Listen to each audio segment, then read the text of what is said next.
नमस्कार, मी स्मितल मिलिंद चव्हाण सेलिब्रिटी प्रमोटर्समध्ये आपल्या सगळ्यांचं सहर्ष स्वागत करते.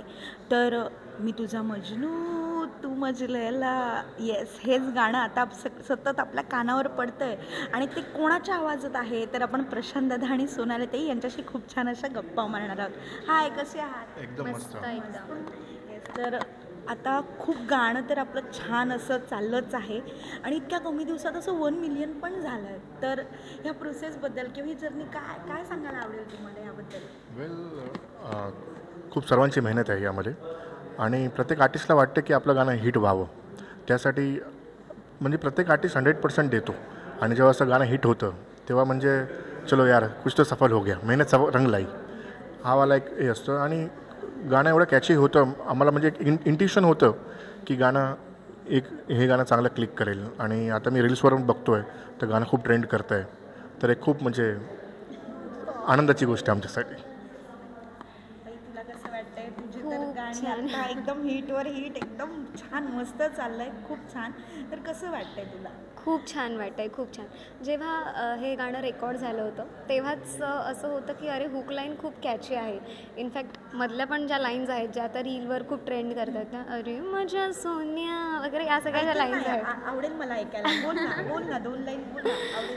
अरे माझ्या सोन्या धीर जरा घेना, माझ्या काळजात सुद्धा रान पेटतंय, लंडनची क्वीन मी, दर्याची राणी, राजा सारंगाची वाट बघते, तुझ्यासाठी झोरते डे नाईट रे, तुझ्या संग खेळायची पिलो फाईट रे, आता लोक म्हणते तो लिहाचा गेला, तू माझा मजनू, मी तुझी लैला. मी तुझा मजनू तू माझी लैला, मी तुझा लव जानू पहिला पहिला, मी तुझा मजनू तू माझी लैला. छान, म्हणजे ते बोलावंच वाटतंय. एक्झॅक्टली. सो हे गाणं जेव्हा रेकॉर्ड होत होतं ना तेव्हा सुद्धा मी प्रशांत दादाला तेच म्हणाले की खूप कॅची सॉन्ग आहे, पेपी नंबर आहे आणि आपल्या युथ जनरेशनला आवडतात ही गाणी आणि यावर भरपूर व्हिडिओज बनतील कारण ते कनेक्ट करू शकतील गाण्याबरोबर आणि वाईब आहे एक वेगळी गाण्यामध्ये. So I think that is the reason इतक्या पटकन आपल्या गाण्याचे 1 मिलियन व्ह्यूज झाले आणि मस्त वाटतं सगळ्यांचा प्रतिसाद बघून. येस, नक्कीच. आणि रोमॅन्टिक सॉन्ग आहे तर असं गाताना अशा त्या वाईब्स असतात नाही का, एकदम अशा फिलिंग्स असतात. तर काय मग कोणाला असं काही समोर वगैरे ठेवलं होतं काय गाता किंवा काय? What about you? हां, मी सांगू इच्छितो, आम्ही जेव्हा कोणतंही गाणं म्हणतो तेव्हा प्रत्येक आर्टिस्टला कोणाचा एक चेहरा लक्षात ठेवावा लागतो.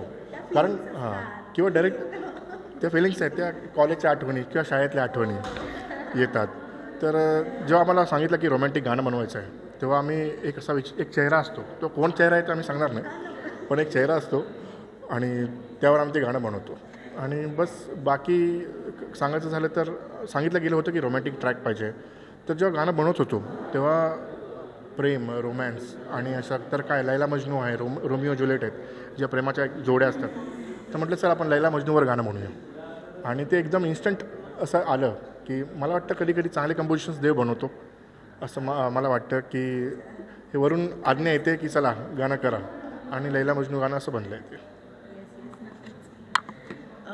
आणि मला विचारायला आवडेल की ही एक प्रोसेस असते ना म्युझिकची किंवा काय, तर सतत डोक्यात तेच विचार असतात आपल्या की कसं काय, तर त्या जर्नीबद्दल तुम्हाला विचारायला आवडेल की ते कसं होतं, कसं तयार झालं ते तुम्ही सांगा गाणं, बाकी मी सांगते. तर सर्वात प्रथम बिग हिट मीडिया अनिल सरांचा कॉल आला की प्रशांत कुछ गाना करना है, रोमॅन्टिक ट्रॅक लेके आओ.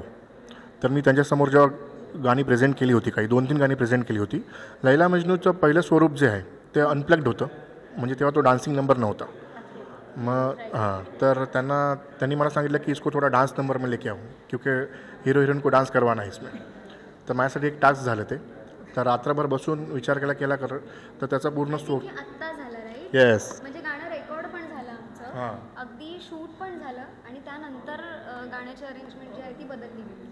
म्हणजे गाणं रेकॉर्ड सोनालीने पण जे केलं आहे ते वेगळ्या प्रोग्रॅमिंगवर केलं आहे. गाणं रेकॉर्ड झाल्यानंतर आम्ही प्रोग्रॅमिंग चेंज केली आहे पूर्ण गाण्याची. तर असं झालं आहे. तर खूप मजा आली गाणं करताना. आणि एक गाणं जेव्हा आम्ही रेकॉर्ड करतो ॲज अन आर्टिस्ट तेव्हा दिवसभर जेव्हा आम्हाला प्रोड्युसरकडून किंवा डायरेक्टरकडून नरेशन येतं की ह्या स्वरूपाचं गाणं हवं आहे, तर एक ह्युमन टेंडन्सी असते की आपण त्या गाण्यात दिवसभर विचार करतो की सकाळी चाय पितो आहे, गाणं असा बनना चाहिए, जेवायला बसलो आहे तरी पण तेच असतं. मग असं बनत नाही तोपर्यंत एक मेंटली आपलं ते चालूच असतं की गाणं बनलं पाहिजे. आणि रात्री मला वाटतं 12-1 वाजता, मी रात्री काम करतो, तर 12-1 वाजता मला ट्यून आली, चलो गाणं बन गया, असं झालं ते. तुझ्याकडून ऐकायला आवडेल प्रोसेस प्रोसेस किंवा तू काय एन्जॉय केलंस त्यात, ह्याबद्दलही आवडेल. माझं असं आहे की जेव्हा मी एखादं गाणं ऐकते आणि मग ते रेकॉर्ड करायला जेव्हा माईकवर जाते, मला माहीत नाही पण ती काहीतरी डिवाईन पॉवर आहे जी सगळं सांभाळत असते. मला हे नेहमी वाटतं, कारण मी कुठल्याच गाण्याबद्दल खूप ऑनेस्टली सांगते आहे, असा विचार करून मी कधी माईकवर मोस्टली जात नाही की मला हा टोन लावायचा आहे किंवा मला या फील्डमध्ये हे गायचं आहे. आपसुकपणे ते होऊन जातं. आय थिंक तो एक सेन्स डेव्हलप होतो आहे काम करता करता, आणि त्यासाठी पण मी ग्रेटफुल आहे की माझ्याकडे कामं येत आहेत, त्यामुळे मला वेगवेगळी गाणी गायला मिळत आहेत, एक्सपिरियन्स करायला मिळतो आहे, एक्सपेरिमेंट्स करायला मिळतात, वेगवेगळ्या प्रकारची गाणी गायला मिळतात. आणि लैला मजनू बद्दल बोलायला गेलं तर तो छान असा पेपी ट्रॅक वाजत होता कानामध्ये, हेडफोन्समध्ये, आणि असे छान मजेदार लिरिक्स. आणि मी पर्सनली खूप अशी नखरेवाली मुलगी आहे, सो मला ते मी ॲक्टिंग नाही करू शकत कारण ते माझं काम नाही आहे, पण गाणं माझं काम आहे. सो माझे जे नखरे आहेत ते सगळे मग तसे लिरिक्स मिळाले जे प्रशांत दादाने लिहिलेत, मग ते तसं त्याच्यात उतरतं. म्हणजे जर तुम्ही नीट गाणं ऐकायला गेला तर तुम्ही गाणं ऐकता ऐकता तुम्ही स्वतः एक्सप्रेशन द्यायला लागाल, असं कधीतरी होतं. मग ते त्या पद्धतीने गावं लागतं. सो माझ्यासाठी प्रोसेस हीच असते की गाण्याला न्याय मिळावा, गाण्याचं जे काही प्रोग्रामिंग केलं गेलं आहे किंवा गाण्याचे जे काही शब्द आहेत ते मी प्रेक्षकांपर्यंत त्याच्या अर्थासकट पोचवता यावे मला. म्हणजे एखाद्याला कळत पण नसेल मराठी तरी त्या फीलने कळलं पाहिजे की काय म्हणत असेल ही किंवा काय. सो तसं आहे माझं प्रोसेस. मला ते असं मनापासून आणि मला पूर्ण इन्व्हॉल्व्ह होऊन गायला आवडतं. आणि गायकाचं तेच असतं की आपल्याला संपूर्ण उतरावं लागतं त्या गाण्यामध्ये आणि त्या गाण्याला आपलंसं करून घ्यावं लागतं.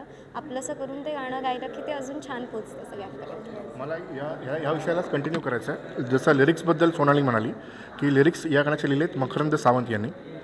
हां, मकरंद सावंत यांनी लिरिक्स लिहिलेत. आणि जसं आता या गाण्याचे लिरिक्स तुम्ही जर ऐकाल तर थोडा मॉडर्न भाषेचा वापर केला आहे. हां, म्हणजे तूच माझा राया अत्तराचा पाया, किंवा गुगलवर सर्चसुद्धा टाकून बसलो आहे ह्या तूच माझ्या सपनाची राणी यांवर. तर जसा आताचा जो ट्रेंड आहे, आताचं जे यूथ आहे, दिवस रात्र रील्समध्ये असतं, मग तीच भाषा आम्ही कंटिन्यू करण्याचा प्रयत्न केला यामध्ये. येस, गाणं तर खूप छान ऐकायला मिळालंच, म्हणजे छान वाटतंच आहे तुमचे आवाज. आहा, त्याबद्दल आम्ही काय बोलणार, ते वाटतंच आहे गुणगुणावं. जो असा नॉन सिंगर आहे ना तो जर की आपल्या तू माझी मजनू वगैरे लैला वगैरे ॲटोमॅटिक येतं आहे ते. पण व्हिडिओ पण खूप छान झाला, तर त्याबद्दल काय सांगाल? व्हिडिओ बघून तुम्हाला एक कसं वाटलं होतं, तर त्याबद्दल काय सांगाल? तुम्ही बोला मग मी म्हणतो. व्हिडिओ सोनालीकडे खूप सारा स्टॉक आहे बोलायचं.